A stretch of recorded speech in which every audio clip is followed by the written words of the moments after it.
मो ना हूँ एम वेंकट रावणार मुझर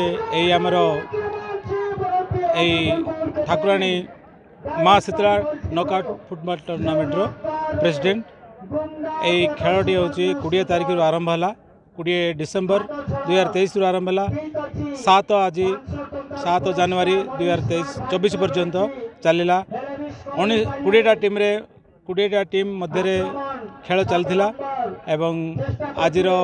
फाइनल मैचटा हूँ गुमड़ा एवं श्रीकांत 11 मध्य चली आमर कोटपाड़ गाथा हूँ फुटबॉल फुटबॉल प्रेमी बहुत बड़ उत्साह करने आम यूथ एवं आमर क्रीड़ा प्रेमी मानकर उत्साह करने खेलटा करा यूनाइटेड क्लब ऑफ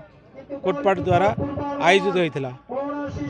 मधुसूदन दीवान मुझे यूनाइटेड स्पोर्टिंग क्लब गोटे मेंबर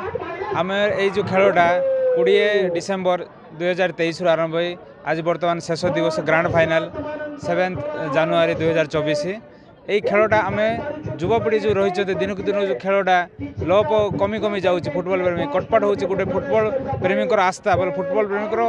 ऑल ऑफ इंडिया रे कोटपाड़ हूँ फुटबॉल परिचित तो से आम युवपीढ़ी को उत्साहित करने 20टा टीम आमर ये फुटबॉल खेल चली तो ये आज ग्रांड फाइनल अच्छा आमर से श्रीकांत 11 आउ गुमड़ा दल जो आंचलिक हूँ गुमड़ा दल आ श्रीकांत 11 हूँ जयपुर ब्लॉक दल आईटापी आम बहुत उत्साहित छोट छोट युवक मैंने ये खेल बहुत उत्साहित जो खेलटा माने पूरा आयोजित कर युवपीढ़ी जो मैंने यही ग्राउंड रे प्रैक्टिस कर उत्साहित आम बड़ बड़ आमर जमीक सभापति अच्छा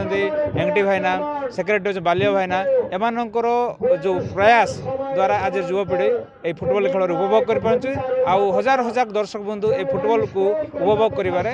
मजा नौ।